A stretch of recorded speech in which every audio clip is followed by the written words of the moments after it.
ஆன்மீக அன்பர்களுக்கு வணக்கம். திருவாக்கும் செய்கரமும் கைகூட்டும் செஞ்சொல் பெருவாக்கும் பீடும் பெருக்கும் உருவாக்கும் ஆதலால் வானோர் மாணிமுகத்தினை காதலால் கூப்புவர்தம் கை. இப்போ நம்ம இந்த வீடியோவில் பார்க்கக்கூடிய தலைப்பு அப்படிங்கிறது ஆகஸ்ட் மாதத்துக்கு உண்டான ராசி பலன்கள் அப்படிங்கிறத நம்ம பார்க்குறோம். ஆகஸ்ட் மாதம் அப்படின்னு பார்க்குறதுக்கு முன்னாடி இந்த ஆகஸ்ட் மாதத்தில் என்னென்னலாம் சிறப்புகள் இருக்குது, என்ன ஆகஸ்ட் மாதத்துக்கு விசேஷம் அப்படிங்கிறத பார்த்துட்டு நம்ம ராசி பலன் அப்படிங்கிறத பார்ப்போம். முதலாவது ராசியான மேச ராசிக்கான பலன்கள் பார்க்குறோம். மேசராசி அப்படின்னு பார்க்கும்போது இந்த ஆகஸ்ட்டுக்கு என்ன சிறப்பு, இந்த ஆகஸ்ட்டில் மேசராசிக்கு என்ன சிறப்பு அப்படிங்கிறத நம்ம பார்ப்போம். இந்த ஆகஸ்ட் மாதம் 8வது மாதம் அப்படிங்கிறது 8ஆம் எண் வந்து சனிக்குரிய எண். சனி அப்படின்னாலே உழைப்புக்கான கிரகம் அப்படின்னு சொல்லலாம், நீதி நேர்மைக்கான கிரகம் அப்படின்னு சொல்லலாம்.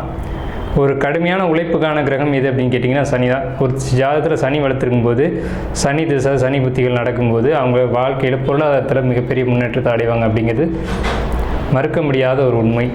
ஸோ அப்படிப்பட்ட சனி பகவான் ஆதிக்கமுடைய இந்த ஆகஸ்ட் மாதம் எல்லா ராசிக்குமே, பொதுவாக 12 ராசிக்குமே சிறப்பாக தான் இருக்க போகுது. அதில் பர்டிகுலராக மேச ராசிக்கு எப்படி இருக்குன்றதையும் நம்ம பார்க்குறோம்.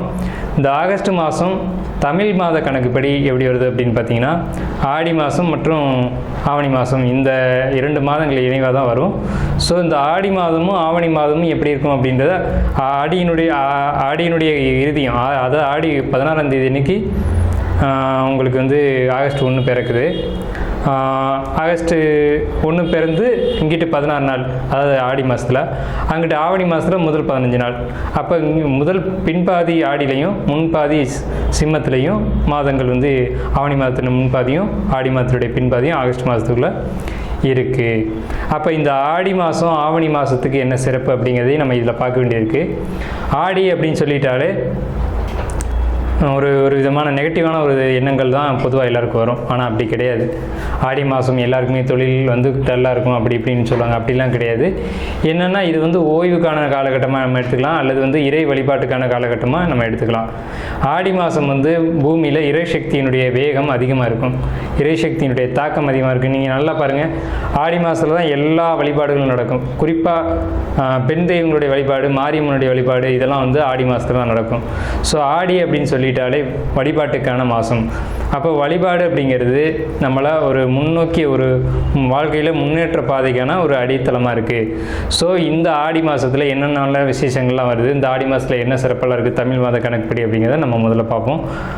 ஆடி மாதம் 1ஆம் தேதி அன்னைக்கு வர இந்த ஆகஸ்ட் மாதம் பிறக்கல. ஆடி மாதம் 2ஆம் தேதி அன்னைக்கு தான் இந்த ஆடி மாதம் இது இருக்குது. ஆடி மாதம் 4ஆம் தேதி அன்னைக்கு பார்த்தீங்க அப்படின்னா ஒரு விசேஷமான நாள், மிகப்பெரிய ஒரு விசேஷமான நாள். என்ன அப்படின்னு கேட்டிங்கன்னா ஆடி 9ஆம் தேதி அன்னைக்கு பார்த்தீங்கன்னா கருட பஞ்சமி வரும். கருட பஞ்சமி அல்லது நாக பஞ்சமி அப்படின்னு சொல்லுவாங்க. இந்த கருடனுடைய கதையை எடுத்துக்கிட்டோம் அப்படின்னா அது ஒரு பெரிய ஒரு விஷயமா இருக்கும். கருடன் அப்படின்னாலே வினதா புத்திரன் அப்படின்னு பேர், வினதியினுடைய புத்திரன் அப்படின்னு பேர். இந்த நாக பஞ்சமியில், கருட பஞ்சமியில் யாரெல்லாம் விரதம் இருந்து அந்த கருடனை வழிபாடு பண்ணுறாங்களோ அவங்களுக்கெல்லாம் மிகப்பெரிய புண்ணியம் கிடைக்கும் அப்படின்னு புராணங்களில் சொல்லப்பட்டிருக்கு.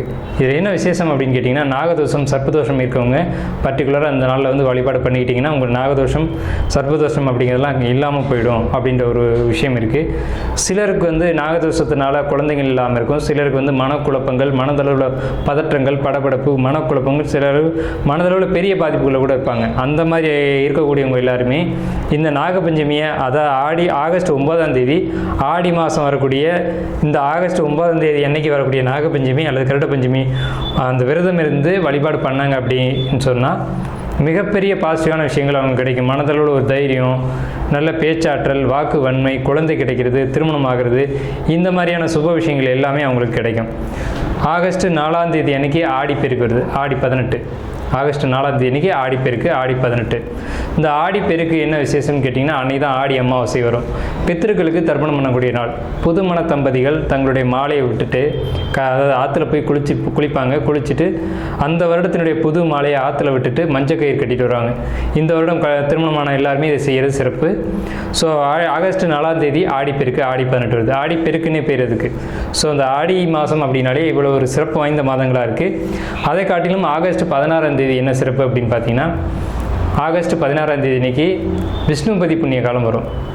அதாவது சிம்ம ராசிக்குள்ள ஆடி 30ஆம் தேதி ஆடி 30ஆம் தேதி அன்னைக்கு இந்த சூரிய பகவான் கடகராசியினுடைய இறுதியிலிருந்து சிம்ம ராசியினுடைய முதல் பாதத்தில் கால் வைப்பார். அதாவது மக நட்சத்திரத்தில், சிம்ம ராசியில் முதலாவது நட்சத்திரமாக இருக்கக்கூடிய மக நட்சத்திரத்தில் நம்மளுடைய சூரிய பகவான் வந்து கால் வைப்பார். அது வந்து சிரராசி அப்படின்னு பேர் சிம்மத்துக்கு.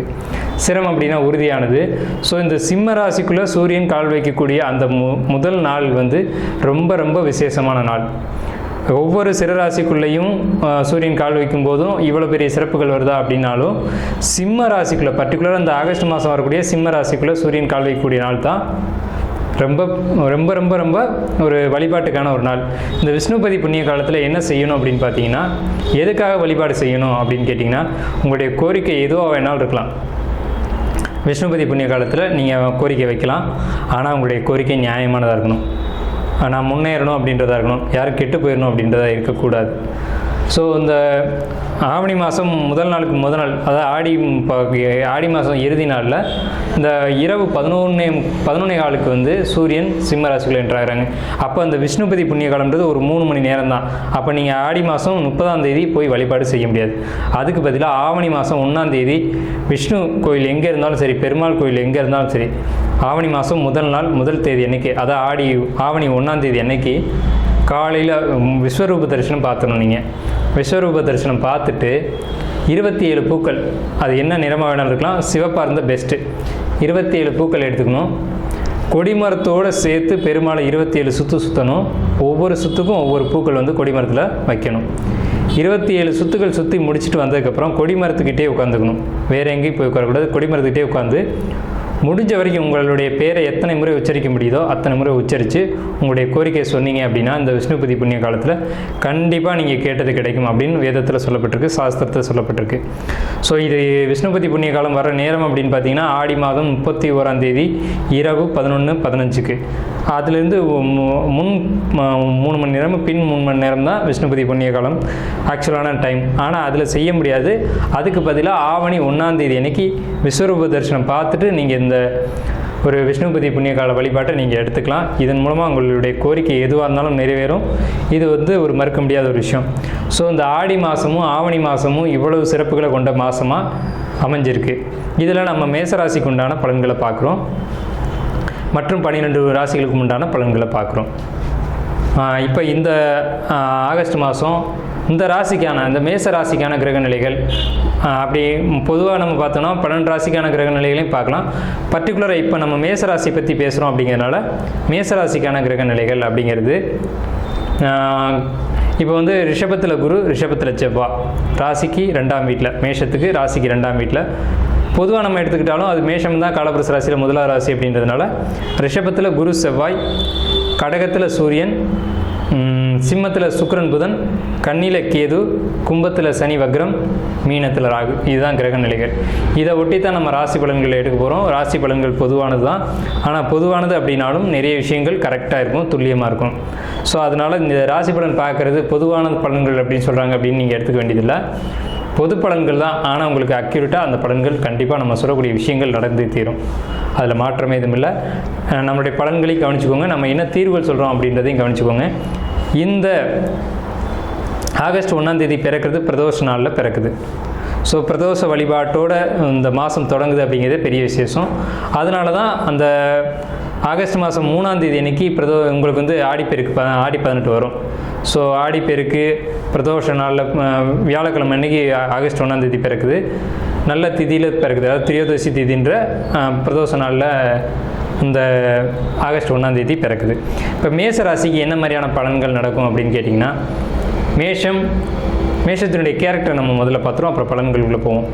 மேச ராசி அப்படின்னு நீங்கள் எடுத்துக்கிட்டிங்க அப்படின்னா, வேகம் அதிகமாக இருக்கும், விவேகம் குறைவாக இருக்கும், பதட்டம், படபடப்பு, அவசரப்படக்கூடிய தன்மை, பிடிவாத குணம், இது மாதிரியான குணங்கள்லாம் அதிகமாக இருக்கும். இவங்க மாற்றிக்க வேண்டிய விஷயங்கள் அப்படின்னு பார்த்தீங்கன்னா, பிடிவாத குணத்தை மாற்றிக்கணும், அவசரப்படுறதை மாற்றிக்கணும், பொறுமையாக இருந்தால் நல்லது.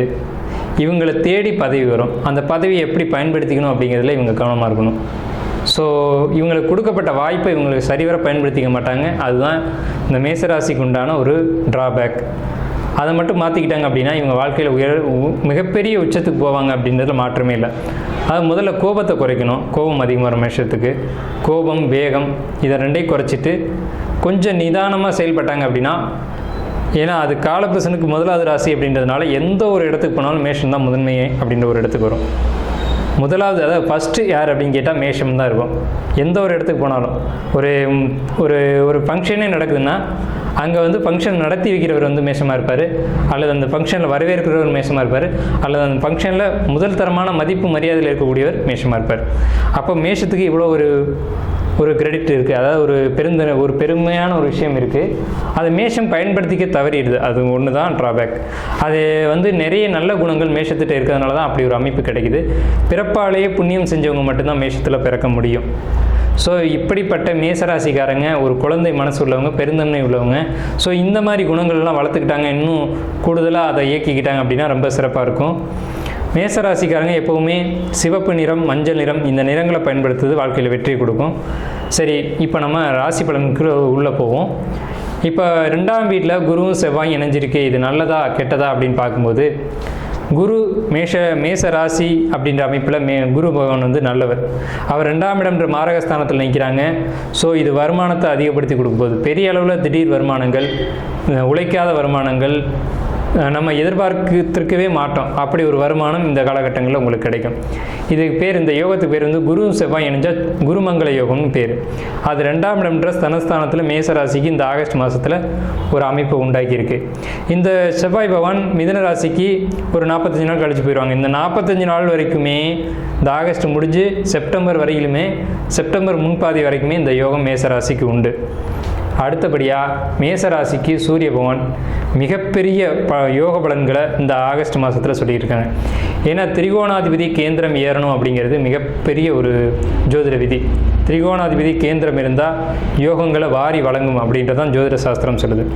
அப்போ 5 கூடிய சூரியன் மேசராசிக்கு கடகத்தில் 4ஆம் வீட்டில் இருக்கிறதுனால இந்த ஆகஸ்ட் மாதமும் செப்டம்பர் மாதமும் சொல்லவே வேணாம். திடீர் அதிர்ஷ்டங்களும், ஒரு வழி அடைச்சா இன்னொரு வழி ஓப்பன் ஆகும் அப்படின்னு சொல்லுவாங்க இல்லைங்களா, திடீர் உயர்வு அப்படிங்கிறதுலாம் இவங்களுக்கு கிடைக்கும்.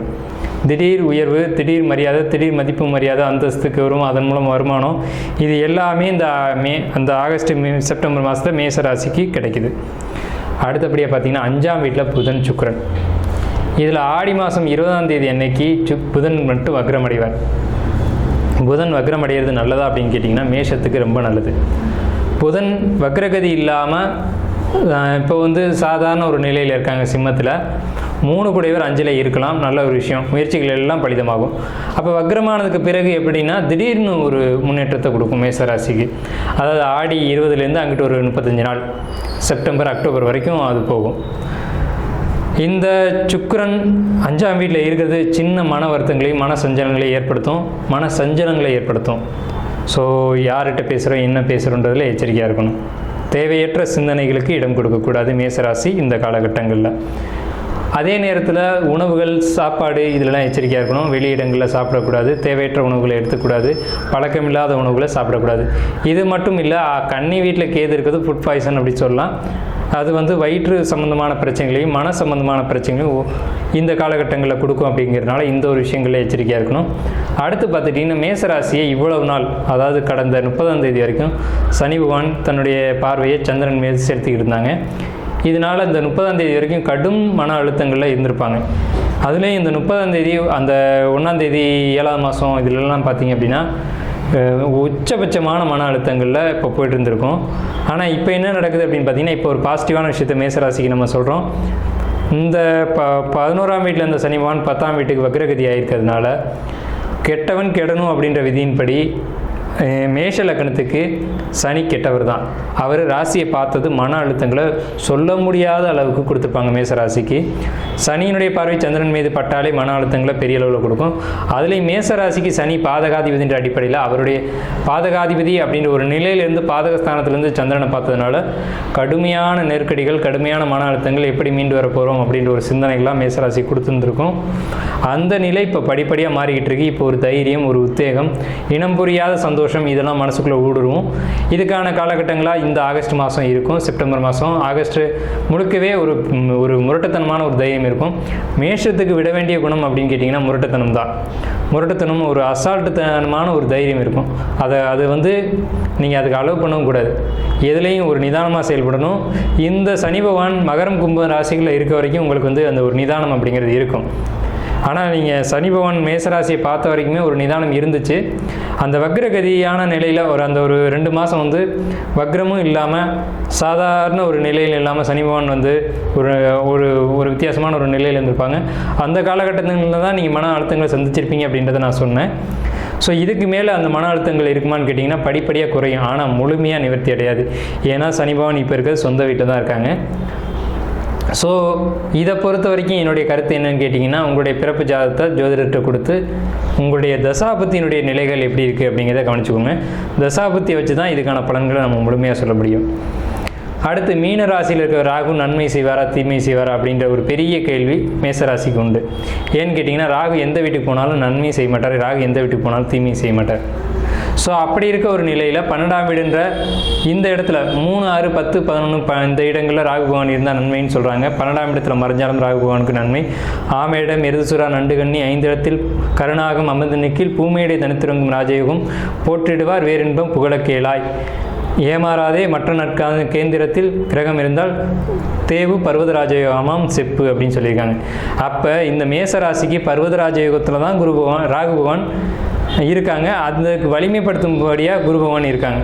ஸோ இந்த சந்திரமங்கல யோகம், அதே மாதிரி இந்த 12ஆம் வீட்டு ராகு, இதெல்லாம் வந்து பர்வதராஜ யோகம் தான். அதில் மாற்றுக்கிறதுக்கு இடமில்லை. ஆனால் முழுமையான நற்பலன்களை சொல்ல முடியாது. ஏன்னு கேட்டிங்கன்னா, அந்த சுக்கிரனும் புதனும் சிம்ம ராசியில் இருக்கிறதுனால. ஸோ இந்த சனியினுடைய பார்வை 5ஆம் வீட்டை விட்டு 4ஆம் வீட்டுக்கு போயிடுச்சு அப்படின்றதுனால உங்களுக்கு மன அழுத்தங்கள் படிப்படியாக குறையும். இருந்தாலும் சுய ஜாதகத்தை ஒரு முறை பரிசீலனை பண்ணிக்கிறது சிறப்பு அப்படிங்கிற ஒரு கருத்தை சொல்லி நம்ம மேசராசிக்கு உண்டான பலன்களை நிறைவு செய்வோம். அடுத்து ரிஷபராசிக்கு உண்டான பலன்களை பார்ப்போம்.